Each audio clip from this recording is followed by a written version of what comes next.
Sa araw ng kasal, hindi dumating ang kasintahan ko. Buong araw akong umiyak at naghintay sa harap ng opisina ng kasal. Ang dumating ay isang litrato mula sa kanyang katulong. Sa larawan, nakaupo ang kasintahan ko sa kanyang hita. Niyakap ang leeg nito, magkahiwalay man ang kanilang mga labi. Tinanong ko ang kasintahan ko. Ngunit walang pakundangan siyang nagsabi, nag-donate siya ng dugo para sa akin. Ano naman kung samahan ko siya ng isang beses? Hindi ka ba marunong maging mapagbigay? Nawalan ako ng pag-asa at tinawagan ko ang kapatid ng kasintahan ko. Ate, handa ka pa bang pakasalan ako? Sa kabilang linya. Si Jiang Ruyo ay tumahimik ng ilang sandali bago dahan-dahang nagsalita. Sigurado ka ba? Ngunit hindi ko alam kung matatag kong sagot. Handa ka pa bang pakasalan ako? Nasa ibang bansa ako. Bigyan mo ako ng isang buwan. Hindi kalahating buwan. Pagbalik ko, ikakasal na tayo. Sige, hihintayin kita. Natapos ang tawag. Tiningnan ko ang litratong ipinadala sa aking telepono at tahimik kong pinatay ang screen. 5 taong relasyon. Sa huli, talo pa rin ito sa bagong excitement. Pagdating ni Jianshu sa bahay, madaling araw na. Hindi ako lumapit, tahimik lang akong nag-empake ng aking mga gamit. Kahit kalahating buwan na lang. Ayoko nang sayangin ang oras sa kanya. Kumuha ka ng tubig para sa akin at ilabas mo ang aking pajama. Ang tono ni Jianshu ay puno ng pag-uutos at pagmamataas, hindi man lang ako tiningnan.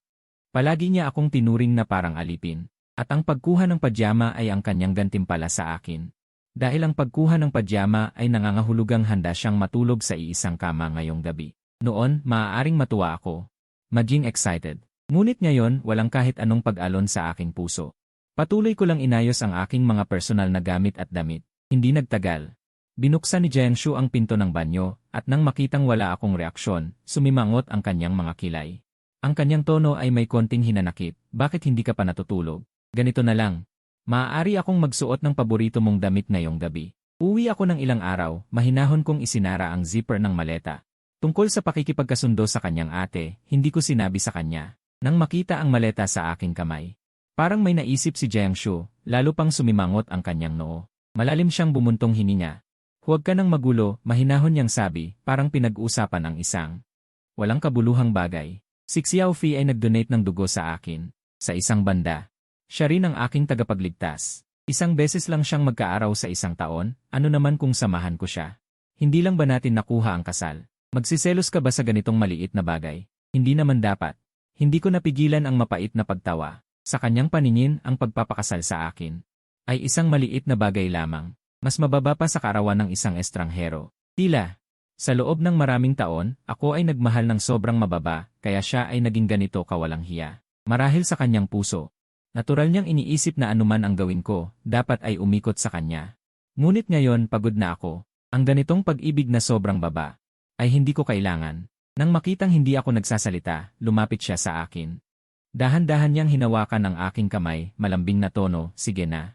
Huwag kang magalit dahil sa maliit na bagay na ito at mag-uwi. Kailan ba hindi maaaring makuha ang kasal?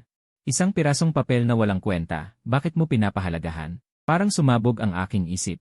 Ano ang ibig mong sabihin ng walang kwentang papel? Hindi ko na mapigilan ang galit sa aking puso. Sa iyong paningin, ang aming kasal ay mas mababa pa sa kaarawan ng isang tiyan, tama ba?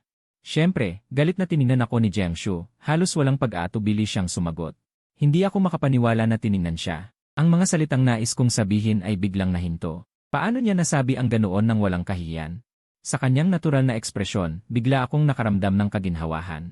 Parang isang malaking bato sa aking dibdib ay bumagsak ng mabigat. Kung ganoon, yang basurang papel na yan, sa tingin ko hindi na dapat kunin. Pagkasabi nito, lumiko ako patungo sa pinto at mariing isinara ito. Sa malakas na putok, parang sumabay ang aking puso na bumagsak ng mabigat, nagkawatak-watak. Lucien, huwag kang magsalita ng pabigla-bigla. Kailan ko sinabing hindi kita pakakasalan? Walang pasensyang sumigaw si Jianshu sa labas ng pinto. Ilang taon na tayong magkasama, wala ka bang tiwala sa akin? Hindi mo ba kayang isipin ang aking posisyon? Nang makitang hindi ako sumasagot, galit niyang sinipa ang pinto. At umalis, wala akong kahit kaunting pagtataka. Sa tuwing nag-aaway kami, ako ang laging umaamo sa kanya, kahit siya ang may mali. Sa huli, ako pa rin ang unang yumuyuko para bigyan siya ng paraan para makabawi. Ngayong siya na ang umamin ng pagkakamali, ito na ang pinakaunang beses.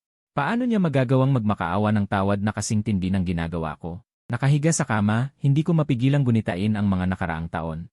Noong una kaming magkasama ni Jianshu, sobrang klingi niya at taimtim pang sinabi sa akin.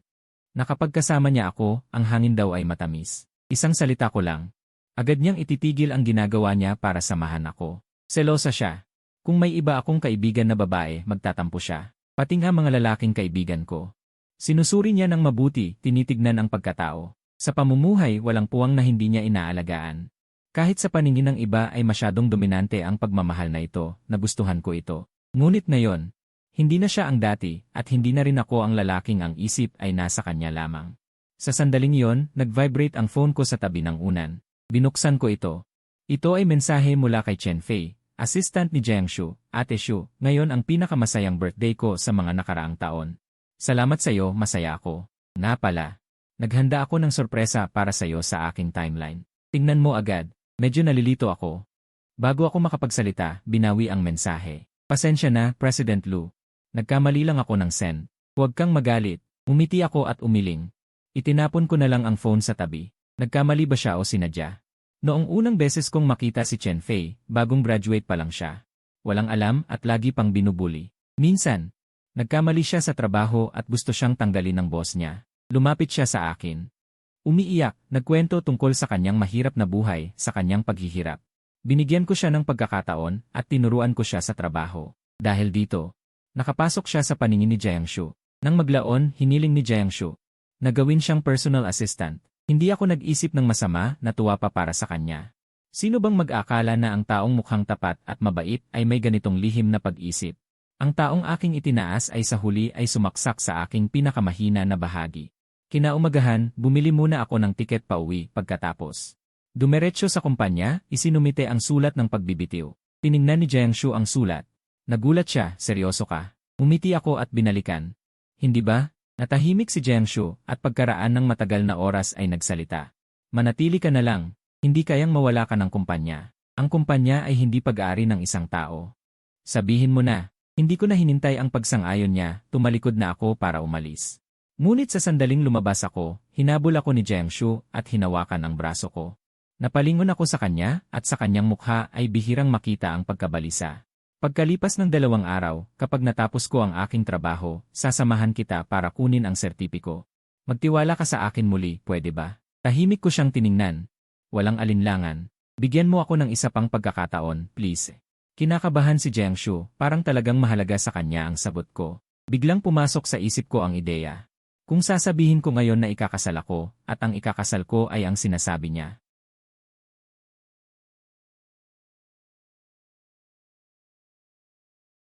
Ang mga larawan ko dati, ang mga alaala ay muling lumitaw. Ngunit hindi ako nakaramdam ng kilig. Nakakainis lang. Inalis ko lahat ng mga larawan.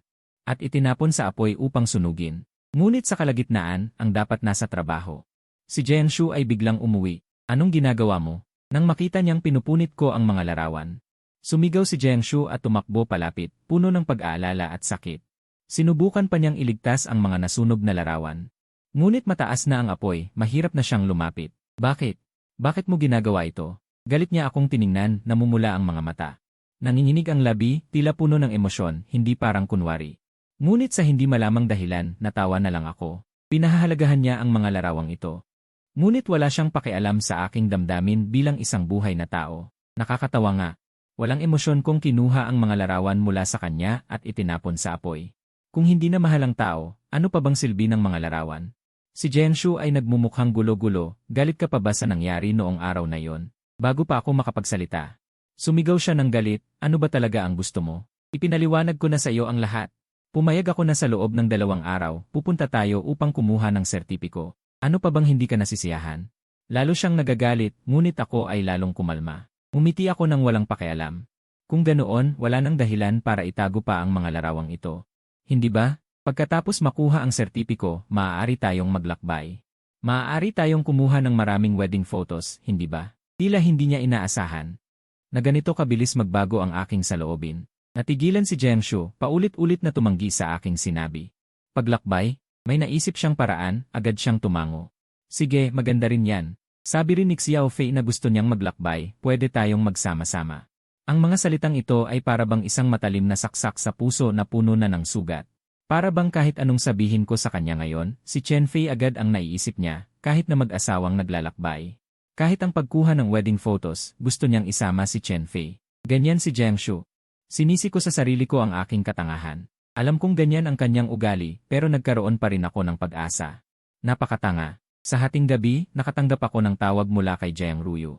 Sumasali ako sa isang auction, bibilhin ko ang ating singsing pangkasal. Sa oras na yon, ikaw na ang magsusuot nito sa akin.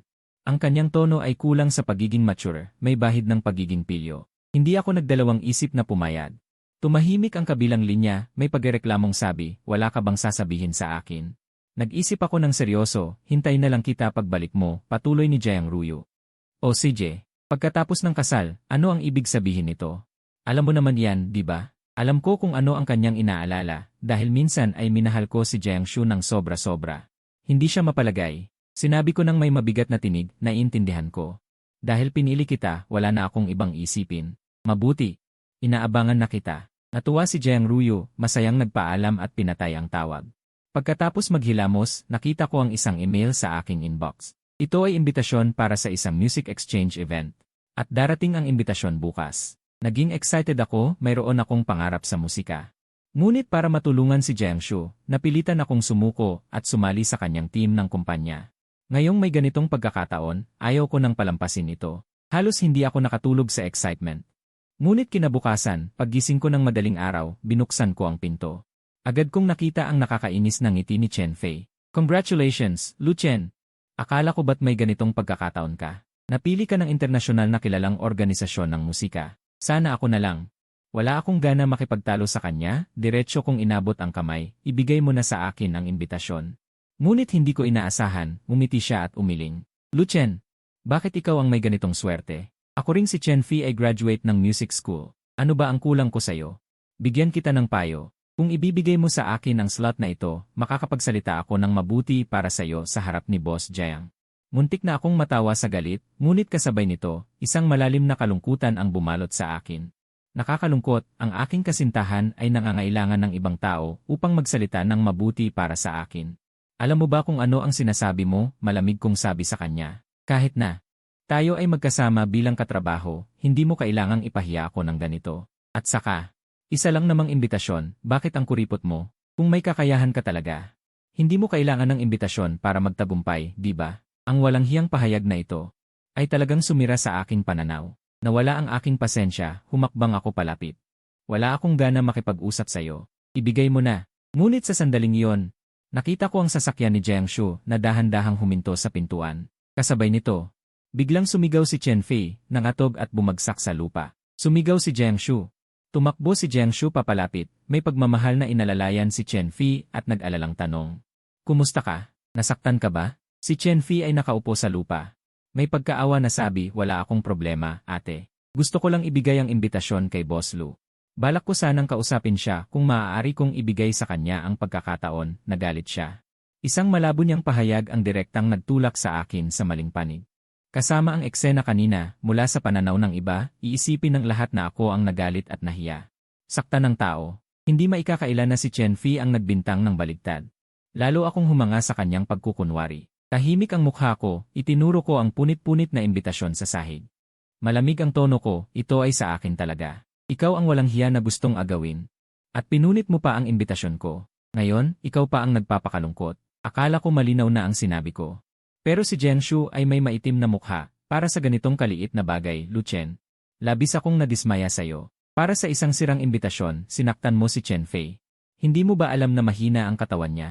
Humingi ka ng tawad agad. Tahimik ko siyang tiningnan. Walang kahit anong sorpresa sa aking mga mata. Bakit naman? Ano ang bakit? Ikaw ang nagkamali muna. Hindi ba dapat kang humingi ng tawad? Iyon ang kanyang saloobin. Napailing ako at mumiti ng may paghamak, saka bumalik sa kwarto. Gusto pa sanang magsalita ni Jiang Shu. Pero hinila siya ni Chen Fei, okay lang, ate. Kahit na si Boss Lu ang mali. Hindi ko siya sinisisi. Ang kanyang pagiging maunawain ay nagpabawas ng galit ni Jiang Shu. Nagbuga siya ng malakas na halinghing sa aking likuran, saka umalis kasama si Chen Fei. Sa pamamagitan ng P-Fall, nakita ko ang lahat. Tumahimik ako ng matagal. Kung dati ay may kaunting pag-asa pa ako sa kanya. Ngayon, 100% na akong sigurado na ang pag-alis ko sa oras na ito ay ang pinakatamang desisyon. Makalipas ang ilang oras, nag-text si Jiang Shu. Lu Chen, huwag kang masyadong magalit. Hindi kita sinisisi. Pero si Xiao Lu ay nag-donate ng dugo sa akin. Pagbigyan mo siya, unawain mo. Maging mapagbigay ka, hindi ba mabuti yon? Napangiwi ako. Napakatawa na paliwanag. Pagkatapos ng ngiti, nakaramdam ako ng matinding pagod. Dumagsa ito sa aking puso. Wala akong nadamang pighati, wala akong galit. Pagod lamang. Siguro talaga ko nang binitawan siya. Paglubog ng araw, tumawag si Jiang Ruyo ayon sa schedule, mahal. Na-miss mo ba ako? Seryoso akong sumagot. Siyempre miss. Ngayon lalo. Totoo ba? Puno ng pagdududa ang boses ni Jiang Ruyo. Inaayos ko na ang paghahanda. Ang mga susunod na damit pang kasal. At ang hotel para sa kasalan. Kapag nakabalik ako, sabay tayong titingin. Paano? Wala kang pakialam dito, diretsa kong tanggi. Ang mga bagay tungkol sa kasal, ipapagawa ko sa pamilya. Sa probinsya ko ikakasal. Sigurado ako masisiyahan ka. Bago pa sumagot ang kabilang linya. Narinig ko mula sa likuran ang gulat na boses ni Jiangshu, kasal. Hindi ba sinabi kong ayaw ko ng kasalan? At uwi pa sa probinsya. Kailan ko sinabing sasama ako sa'yo? Bakit hindi mo ako kinonsulta? Tahimik kong ibinaba ang telepono, lumingon sa gulat na si Jiangshu. Mahinahon akong nagsalita, hindi ako ang ikakasal sa'yo. Bakit kita kakausapin? Anong ibig mong sabihin? Hindi ikakasal sa akin. Nagulo ang kanyang ekspresyon. Pag-igting, pagkalito, pagkabalisa. Hindi ko alam kung ano ang iniisip niya, pero may kakaibang pagkasaya sa aking puso. Hindi ko balak sabihin sa kanya ang totoo. Wala naman siyang pakialam, di ba? Masaya akong umasa. Hindi ko alam kung ano ang mararamdaman niya kapag nakita niyang ikakasal ako sa kanyang ate. Umiti ako, biro lang. Bakit ka ganyan ka ba? May kaibigan akong ikakasal sa probinsya, kilala mo rin siya. Napabuga ng hinina si Jiangshu. Pagkatapos ay nagtanong siya ng may pag-aalinlangan, kilala ko. Sino? Secret muna yan. Ipaliwanag ko sa inyo mamaya. Sa araw ng kasalan. Makikita mo na lang pagdating mo. Tiyak na magugulat at magtataka ka sa kasal na ito. Sadyang nagtago ako ng detalye, pero walang pakialam si Jiangshu. Ano bang nakakagulat? Kahit sino pa ang ikasal, hindi ako magugulat. Parang may naalala, sumeryoso siya, muntik ko nang makalimutan ang totoong usapan. Sobra ka ngayon. Para sa ganitong kaliit na bagay. Muntik ko nang makalimutan ang mahalagang bagay. Sobra ka talaga ngayon. Para sa maliit na bagay na yan. Masasaktan mo si Xiao Fei. Hindi mo ba naisip na sobra ka na? Tandaan mong humingi ng tawad sa kanya. Kung hindi, sa kasal ng kaibigan mo, talagang hindi ako pupunta. Hindi ka rin dapat dumalo. Pagkasabi niya nito, lumakad siya ng malalaki ang hakbang. Tahimik lang ako, walang kahit anong damdamin sa loob, inaasahan ko lang. Na dumating agad ang araw ng kasal. Kinaumagahan, kumatok si Jiangshu sa pintuan ng aking kwarto. Bangon, ngayon ang araw ng pagkuha natin ng marriage certificate, hindi mo ba nakalimutan? Wala na akong pag-asa, pero ayaw ko ring magdulot ng alarma. Tila maganda ang kanyang kalooban. Pagsakay niya sa kotse, agad siyang nagsalita ng masigla sa akin. Nang makita niyang wala akong interes. Nagtaka siya at nagtanong, ano ang problema? Ngayon ang pagkukuha ng sertipiko. Hindi ka ba masaya? Inalis ko ang tingin ko sa tanawin at tahimik na tumingin sa kanya. Kung wala nang pagmamahalan ang dalawang tao, kahit makuha ang sertipiko, ano pa ang saysay? Kung isang araw, matuklasan mong hindi mo na ako mahal, paano kung magsisi ka? Impossible. Halos hindi na nag-isip si Jiangshu bago sumalungat sa sinabi ko, tumapak siya sa preno. Pagkatapos ay seryosong tumingin sa akin, Lucien, alam ko na may hindi pagkakaunawaan tayo sa panahong ito. Pero ang pagmamahalan natin ay hindi lang isang araw o dalawa, noong una tayong nagkasama, hindi dahil sa biglaang damdamin. Naniniwala ako, hindi magbabago ang ating pagmamahalan. Ang madamdaming pag-amin niyang ito, ay hindi ako nagpasaya, sa halip ay nagdulot ng pait sa aking puso. Naniniwala akong totoo ang dati nating pagmamahalan.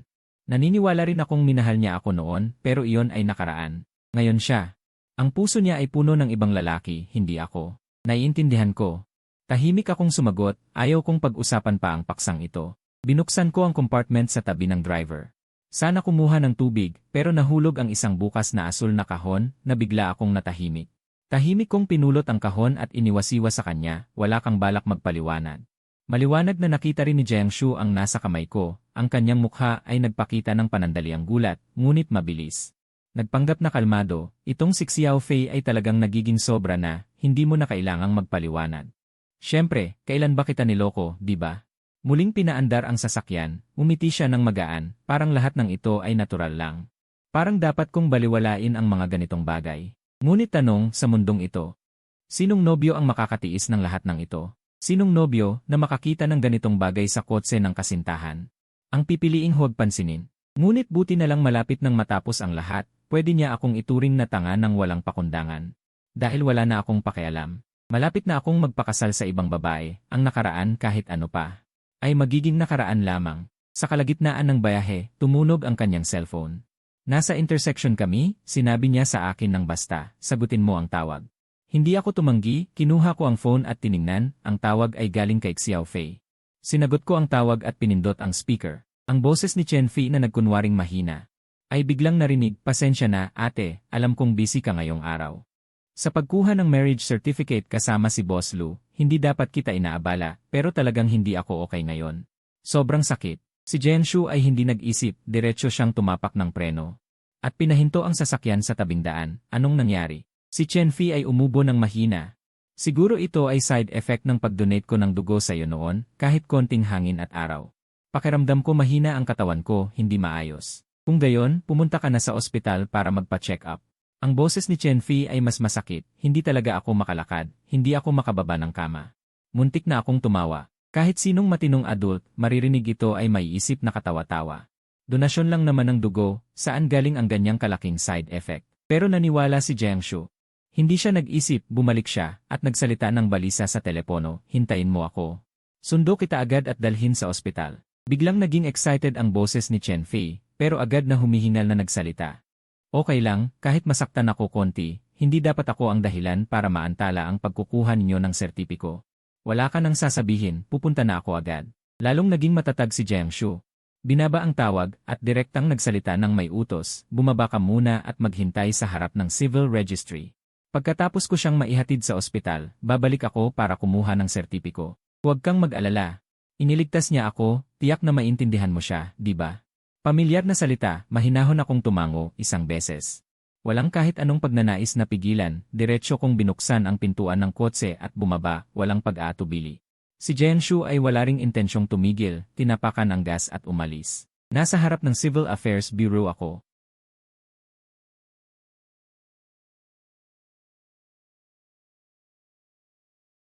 Hindi bumalik si Jiang Shu, walang tawag, kahit isang mensahe.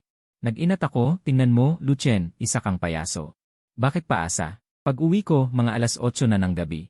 Sa wakas ay nagring ang telepono, ngunit hindi mula kay Jiang Shu, kundi mensahe mula kay Chen Fei. Pasensya na, Kuya Lu Chen, ako ang may kasalanan, naantala ko ang inyong mahalagang bagay. Hindi ko lang inakala na iiwan ka ni Shu para sa akin ng buong araw, kahit ang pagkuha ng lisensya sa inyo. Para lang ako aliwin, nagpadala pa siya ng litrato, si Jiang Shu nakadikit sa kanyang hubad na ebis. Puno ng kasiyahan ang pamumula ng mukha, halata ang pagmamayabang. Hindi may kakaila. Siya ang pinakaberdeng tsa na babae na nakita ko. Naisip ko, kinuha ko ang screenshot ng lahat ng usapan at nipak. Pagkatapos ay blinok at binura ko si Chen Fei. Kasunod noon, nagpadala si Jiang Shu ng mensahe. Pasensya na, Lu Chen, hindi ko sinasadya, talagang hindi ako makaalis dito. Iniligtas niya ang buhay ko, tiyak na maiintindihan mo ako, di ba? Nakakatuwang tanong, wala akong kahit anong emosyon, mahinahon akong sumagot. Okay lang, iniligtas ka niya, dapat mo talaga siyang alagaan ng buong puso. Tungkol sa lisensya, huwag magmadali. Halos agad siyang sumagot. Sa wakas na intindihan mo na ako, hintayin mo ako. Bago umalis, iniwan ko ang inihandang imbitasyon sa kasal sa mesa. Ito ay espesyal kong inihanda, walang pangalan. Ang nakasulat lang ay lokasyon ng hotel. Sumakay sa eroplano pa uwi, bigla akong gumaan ang pakiramdam. Para bang ang huling bato sa puso ko ay bumagsak, ang mga gapos na nagtali sa akin noon ay nawala. Nang lumapag ang eroplano, hating gabi na. Tumawag si Jiang Shu. Lu Chen, bakit wala ka sa bahay? Hindi ba sinabi ko na dapat nasa bahay bago magnegatibo 1-0 ng gabi? Medyo hindi kontento ang boses niya. Ngunit nakalimutan niya. Siya ang madalas hindi umuuwi ng gabi para pasamahan ang kanyang munting manliligaw. Kahiya-hiya. Mahinahon akong sumagot, umuwi ako sa probinsya. Bakit biglaan? Lalong hindi kontento si Jiang Shu. Hindi ka ba maaaring sumangguni muna sa akin? Hindi ba abala ka? Tanong ko pabalik. Parang natahimik siya sa akin. Tumahimik sandali bago nagsalita, pasensya na. Alam ko na ang pag-alis ko ngayon ay hindi ka natuwa, akala ko maiintindihan mo. Diretso kong pinutol ang sinasabi niya, naiintindihan kita, pinayagan na kita. Ano pa bang gusto mong intindi ko? Nag-donate siya ng dugo para sa'yo, syempre dapat siya ang una. Iminumungkahi ko na magtayo ka ng altar para sa kanya sa bahay, at yumukod ng 3 beses araw-araw. Pagkatapos kong manuyam, pinatay ko ang tawag. Ngunit sa susunod na sandali, muli siyang tumawag, anong klaseng sinabi yan? Hindi mo ba narinig mismo? Gaano kagrabe ang kalagayan niya ngayon? Buhay ang nakataya. Natawa ako ng may paghamak. Talaga? Ano ang sabi ng doktor? Ang tono ni Jiang Shu ay naging hindi gaanong matapang. Sabi ng doktor, mahina siya. Kailangan ng maingat na pag-aalaga. Ibig sabihin, kahit hindi ka pumunta, wala rin namang mangyayari sa kanya, tama ba? Mas matagal ang katahimikan sa pagkakataong ito. Makalipas ang kalahating minuto, saka nagpaliwanag si Jiangshu, sobrang nagmamadali ako noon. Kaya, hindi na kailangan magpaliwanag, naiintindihan ko. Muli kong pinutol ang sinasabi niya, nga pala, ang imbitasyon ng kasal. Iniwan ko sa mesa sa sala, kung may oras ka, tandaan mong dumalo. Kilala mo ang nobyo at nobya, pareho silang sabik na dumating ka. Medyo gumaan ang tono ni Jiangshu. Sa narinig, bumalik siya sa walang boses na tono, hindi na ako pupunta sa kasal. Abala ako kamakailan. Bahala ka, diretsong pinatay ko ang tawag. Sa biyahe pa uwi, tumawag si Jiang Ruyo, bukas darating ang eroplano ko. Excited ka? Masayang tono ko, sige. Ibigay ko sa iyo ang address mamaya. Hindi na kailangan. Ang kilalang-kilalang pamilya Lu sa mundo ng negosyo. Kailangan pa bang magtanong ng address? May pagtutuya sa boses ni Jiang Yuru. Gusto ko lang magpalit ng mapapangasawa. Kahit sino, pag-uwi, nalaman ng mga magulang na handa na akong magpakasal. Sobrang saya nila. Hinila ako para makipag-usap ng malalim buong gabi. Ibinigay ko ang pagkakakilanlan ni Jiang Yuru. At background sa mga magulang. Hindi naman nila gaanong pinansin. Sinabi lang nila na ang kasal ay hindi laro. Na dapat kong pag-isipang mabuti. Kinaumagahan habang ako ay kumakain ng almusal. Tumawag si Jiangshu. Luchen, yung file na pinapagawa ko sa'yo dati. Na-email mo na ba sa akin? Bakit hindi ko nakikita? Tanong ko pabalik. Hindi ba trabaho iyon ng assistant mo? Bakit ako ang tatanungin mo? Naiinip na sabi ni Jiangshu. Alam mo namang hindi maganda ang kalusugan niya. Sige, huwag mo nang sayangin ang oras ko. Sabihin mo na agad kung nasaan, kailangan ko ang mga file na yan para sa meeting ngayon. Tulad ng dati. Noong ako ay nandyan, maraming beses, kasama na ang maraming mahahalagang dokumento ng kumpanya. Ako ang nag-asikaso. Kailangan lang niyang pirmahan. Ngunit iyon ay noon lamang. Mahinahon kong sagot. Sa tingin ko rin, huwag na nating sayangin ang oras ng bawat isa. Miss Jiang, hindi ko inasikaso ang file. Ikaw na ang bahala. Ano ang tawag mo sa akin? Biglang tumaas ang boses ni Jiangshu. Umiti ako ng bahagya. Miss Jiang, kung wala ng iba, ibababa ko na ang tawag. Hindi ko na hinintay ang kanyang pag-aalboroto. Diretso kong binaba ang tawag. Pagkatapos ng almusal, nakatanggap ako ng tawag mula kay Jiang Yuru. Uwi na ako, Miss Jiang. Kung wala ng iba, ibababa ko na ang tawag. Hindi ko na hinintay ang kanyang pag-aalboroto. Diretso kong binaba ang tawag. Pagkatapos ng almusal, nakatanggap ako ng tawag mula kay Jiang Yuru. Nasa airport na ako. Ikaw ba ang susundo sa akin o magpapadala ka ng driver? Hindi ko inaasahan. Siyempre ako. Pabirong tanong niya. Dati bang ganyan mo rin alagain ang kapatid ko? Ngunit ang tanong na iyon ay nagpatahimik sa akin. Dati, sobra kong inalagaan si Jiangshu. Ngunit ano naman ngayon? Hindi ito naging hadlang para magkaroon siya ng ibang pag-ibig. Hindi ba? Sa pag-iisip na yon, nawala ang magandang pakiramdam ko. Siguro mag-taxi ka na lang. Huwag. Nagbibiro lang ako. Bakit naman ganyan kaseryoso? Si Jiang Yuru ay napakalawak ang pangunawa. Agad ko siyang nakita. Nakatayo si Jiang Yuru sa harap ng airport. Siya ay matangkad, nakasuot ng trench coat. May suot na salaming pang-araw. Mukhang puno ng karisma ng isang may gulang na babae. Ang kanyang aura ay ibang-iba kay Jiangshu.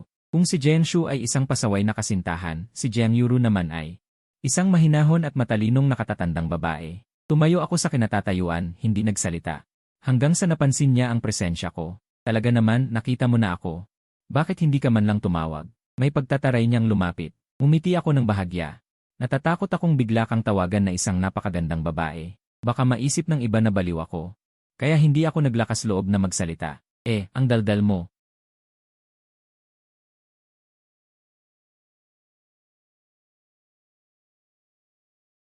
Kaya, hindi mo pa rin ba nakakalimutan ang kapatid ko? Ang tingin ko ay diretsyo sa unahan. Bakit mo natanong yan? Kanina pa lang nabanggit ko siya, parang nagbago ang emosyon mo. Tumawa ako. Naalala ko lang, bigla akong naapektuhan, iyon lang. Hindi na ako nagpaliwanag pa. Hindi na rin siya nagtanong pa. Pag-uwi, natural na nakikipag-usap si Jiang Yuru sa mga magulang ko. Hindi nakapagtataka. Isang babaeng negosyante na namamayagpag sa mundo ng negosyo. Sa kanyang pananalita, hindi matatawaran si Jiangshu. Nakuha ang pagsang-ayon ng mga magulang. Ang proseso ng kasal ay mas maayos na nagpatuloy. Gumastos ako ng malaking halaga para mag-imbita ng kilalang designer sa mundo na magdisenyo ng isang wedding gown na para lamang sa kanya. Ang balitang ito ay agad na nagdulot ng gulat sa buong bilog.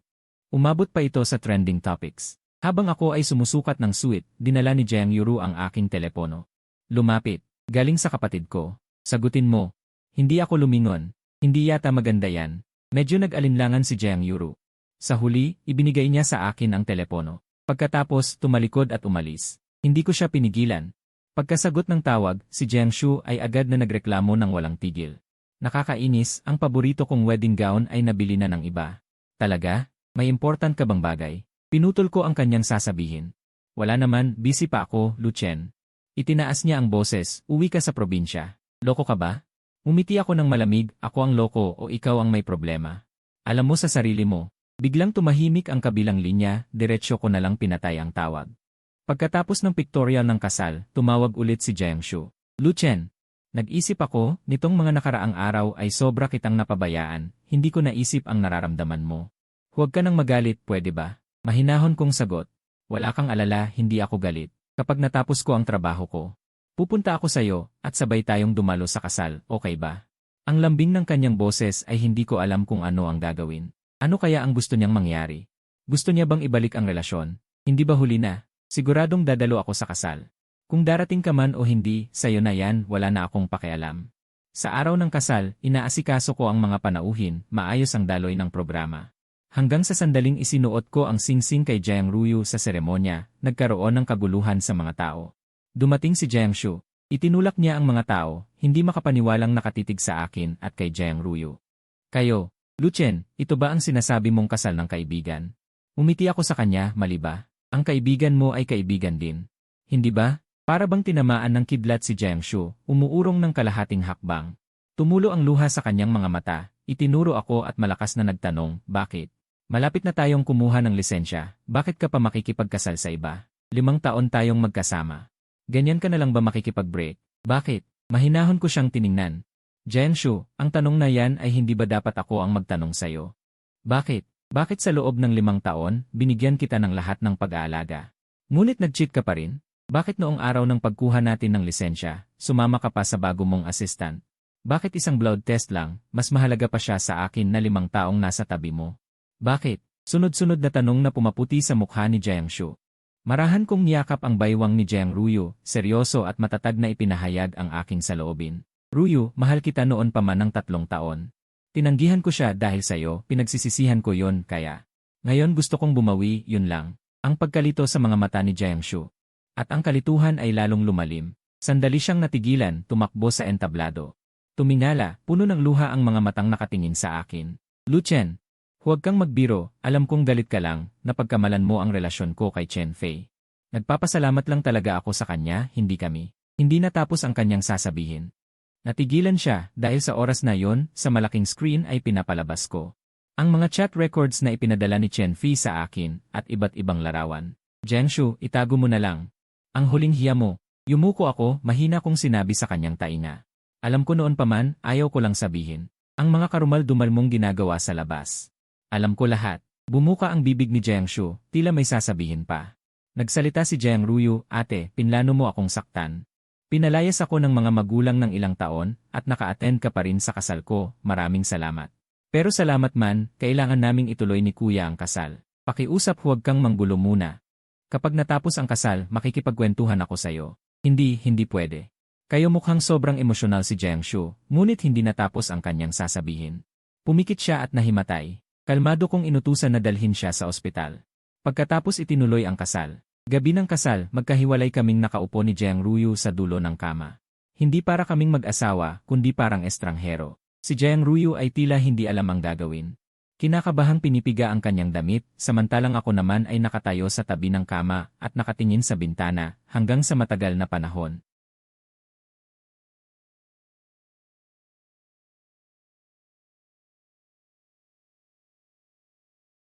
Sabi ko, tumayo siya at pumunta sa likuran ko, marahan akong niyakap sa baywang. Gusto kita, matagal na kitang gusto. Nauutal ang kanyang boses. Paunti-unti niyang ikinuwento ang maraming bagay noong bata pa siya at ang kanyang paglaki. Ang kanyang kabataan, ang kanyang lihim na pag-ibig, ang kanyang pagkabigo. Marami tungkol sa gabing iyon nang maalala ko ito bandang huli. Ang pinakanamalayan ko ay ang huling sinabi niya, alam mo ba? Ikaw ang tanging panalo ko sa pag-aagawan namin ng aking kapatid. At ito ang pinakagusto kong manalo. Hindi ako nagsalita, niyakap ko lang siya. Dumating ang hating gabi, muling tumawag si Jiang Shu. Sa pagkakataong ito, si Jiang Ruyo ang sumagot, "Ate, sasama na ako sa asawa mo sa kwarto. Huwag ka nang tumawag pa." Sumigaw si Jiang Shu ng paos. Diretso ko itong ni-mute at inilapag ang cellphone. "Tama ka, kailangan na nating pumasok sa kwarto." Namula ang mukha ni Jiang Ruyo, ngunit marahan niyang binalot ang lead ko. Hinintay ko ito ng maraming taon.